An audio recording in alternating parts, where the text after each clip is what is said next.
I'm Maggie. We're here on SRH Access Facebook Live.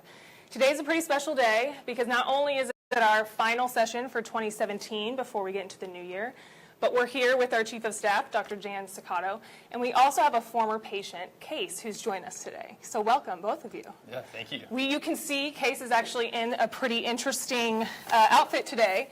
So we have some fun things planned today. Lots of fun. Yes. So we're going to learn about Case's diagnosis when he was a patient, and Dr. Sucato is going to give us a little insight on that. So let's get started. Yeah, so Case came to us. We got to know Case when, what, 5 or... Yeah, when I was 5 years ago when I was 15, yeah. So Case came to us with hip pain. Case was a very good athlete, played lots of sports. Football was his big sport. And he said, I got a little bit of hip pain and it bothers me, and when I try to play with activities, it really starts to bother me. And so we got an x-ray, we examined him, and he had pretty mild, something called hip dysplasia, where the socket wasn't formed exactly right. The socket actually shape was pretty good, but it was sort of tilted a little bit. Normally it's like this. His was a little bit off like that. And because of that, the forces across the hip joint were different than normal, and therefore were causing pain. Too much joint pressure and causing his hip pain. And then he had something, a little bit of labral irritation. The labrum is sort of a little bit of a soft tissue ring around the socket, and it was seeing stress. Normally it doesn't see stress, but when the socket's like this, it was seeing some stress. So we know Case was a very big athlete, and probably still is. You're probably very active in some co-ed sports up at Harvard. I try to work out like 4 times a week. So, we know hip dysplasia is something that we see a lot in infants and babies. Yep. So what is it that you think that caused him to have this later in life? Yeah, it's a great question. So I think hip dysplasia is a wide spectrum from a dislocated hip as an infant that you can pick up as a newborn to radiographic dysplasia, where the socket is just either subtle or not so subtly positioned in an abnormal position. And so we know the risk factors. They're firstborn children. He's firstborn. Okay. Yep. Female. He's not female. Okay. Wasn't born breech. That's another risk factor. Okay. And family history. Those are the 4 big ones. Breech and family history are probably the strongest. So neither one he had. So we don't really completely understand it, but we certainly know that when we see it and the symptoms make sense and are consistent with the radiographic dysplasia, and his physical exam is consistent with that, and then he had an MRI to show the labral irritation and maybe even a little bit of tear, that it was all consistent with hip dysplasia. Okay. So Case, let's kind of get into your experience here at Scottish Rite Hospital. We know you came at 15 years old. You're now how old? 21. 21, okay. So kind of, how did you find out about Scottish Rite Hospital? What were your warning signs, like he was talking about, that made you think, I need to come see a specialist about this? Really, most of the credit goes to my parents. They did a great job of researching the best doctors to go to, and of course Scottish Rite was the place to be for that. We also, luckily, we went to another doctor, because initially we just thought I'd pulled a muscle or done something minor.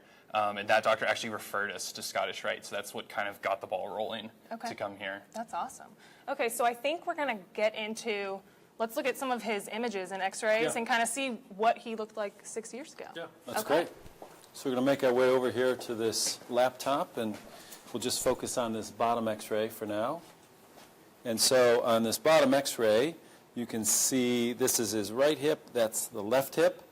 And so what we're looking at is the socket. And you can see that this socket is here, and that socket is not covering the ball part of the hip completely when you compare it to the right side, to the left side. So that's the left side. So it's pretty subtle, and in fact, one could even argue that he has significant hip dysplasia. If someone just showed you the x-ray and just said, well, is this hip dysplasia or not, the answer is yes, but pretty mild, and so you have to put the whole story together. Is the history of pain, where's the pain, when does the pain happen, the physical exam. And so on the physical exam, Case was a great athlete, so he was strong, but when we flexed his hip up and we flexed it past 90 degrees, he had hip pain, hip joint pain, and that was because of that labral irritation. So that all was very consistent. Right. And then, again, when we got the MRI, and then we did an injection with the MRI to see if pain relief would happen, he got some pain relief. So it all sort of made sense that the hip dysplasia was the cause of his pain. And we know that each patient is very different, depending on their age, their family history, kind of, that all are factors that go into it. one of the big things that is so great about Scottish Rite Hospital is this multidisciplinary care that our patients see. So maybe you can kind of talk about that, because it probably was a huge factor in the deciding what his treatment was going to be. Right. So I think that's a really great point and a really great question. So, it's not just the orthopedic exam and what we just talked about. It's, the stakes were high. This guy, first time I met him, he had a Stanford, I don't know if you remember this, he had a Stanford T-shirt on, right? That's right, yeah. So he was a quarterback at St. Mark's at the time. He was sort of visiting Division I football programs, and Stanford was one of the ones that he had visited. And so, he had hip dysplasia, bright future, he happened to go to a lesser school. He went to Harvard. I mean, that's where he is now. So thank you. So he went, East Coast, and so, but in all seriousness, so we always have our psychologists visit with patients who have chronic pain, because it gives us an idea of how much pain they're having, what are the ways that we can help them, because psychologically pain wears on you, and so they're very helpful in getting us to a better spot, not only before surgery but after surgery. So that was important. And then this movement science lab that we have here, that's state-of-the-art. We have 12 high-speed cameras, brand new, just installed on Friday, apparently. That's awesome. And so these markers are infrared markers, and so every movement during walking, during running, whatever movement we ask case to do, we can really study it. And so we really have spent a lot of time on looking at hips. Every patient that comes to the institution that is planned for surgery has this study done, and it helps us understand how strong they are, what range of motion they have, any contractures, and those sort of things, because that's really important. And we've learned a lot from this movement science lab. Just as an example, we used to do surgery in a certain way to dissect the muscles, and now we do it differently because of direct information from the lab.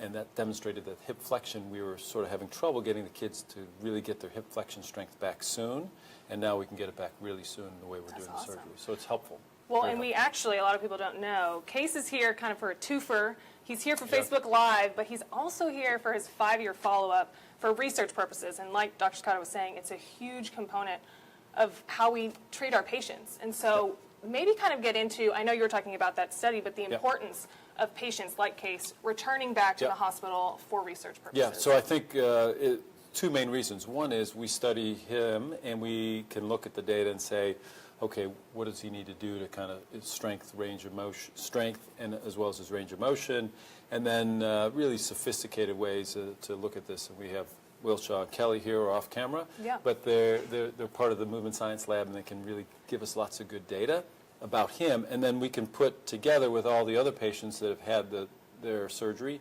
aggregate data to say, okay, what are we doing well?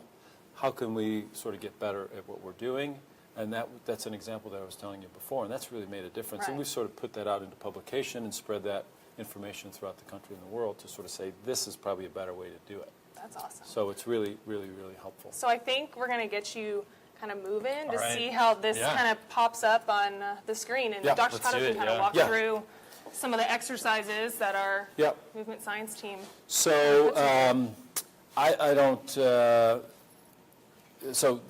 basically the first thing we do is just have the kids walk. And so Case just walks, and we try to get them to sort of walk normally. And so you'll see in this lab that there's 12 high-speed cameras, and as he's walking, the high-speed cameras are picking up where those markers are and from his head down to all the way down to his feet.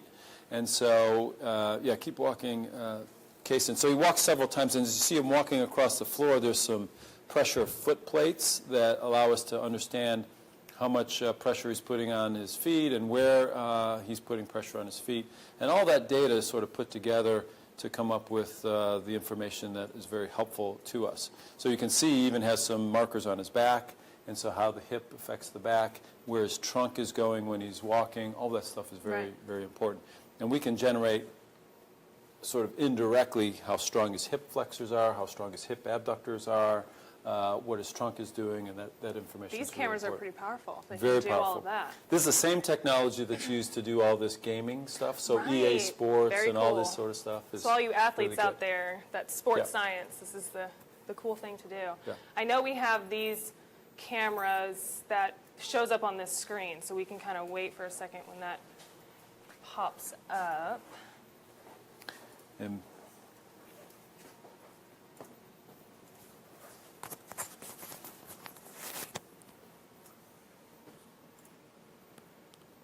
so this is Case walking, and maybe, Wilshaw, do you want to make any comments here? I'll put the mic. So This is Wilshaw, by the way. Welcome. Case, we put these markers on. We're able to create a specific model of you. So this first view here is basically the generic model being scaled to you. And now, when we have you walk, we can see those actual joint motions occurring there, and we can graph it and just visually see how each joint is moving just for your walking.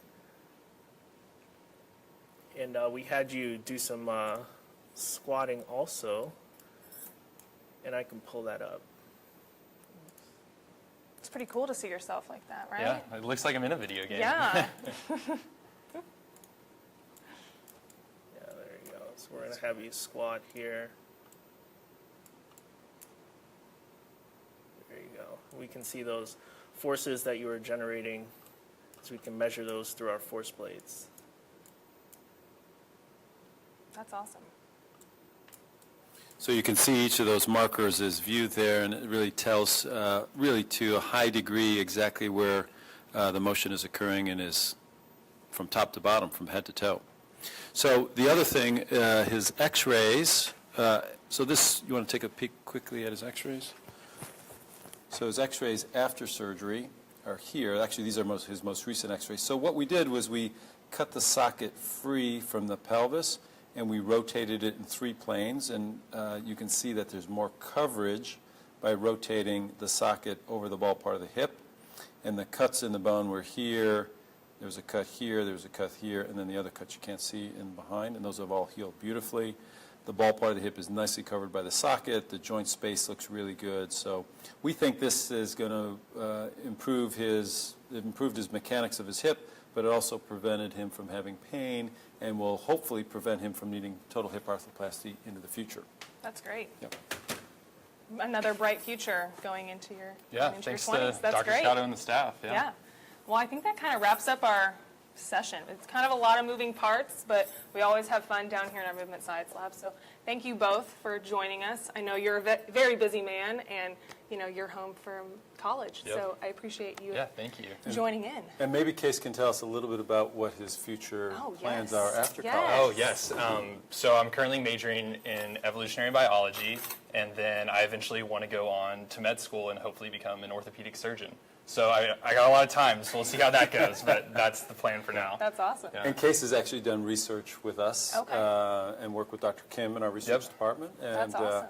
I'm going to try to recruit him this summer to Yes. work with me. But Yes. we'll see how that works out. So Definitely. Yep. he's a very talented guy, and we're lucky he was one of our patients. And Yes. now he's sort of been inspired to kind They've of think influenced about my whole medicine. life. Yeah. That's awesome. So- Well, we're very thankful for you, so thank you. Yeah, thank you. So that kind of wraps up 2017 Facebook Live, and we'll see you in 2018.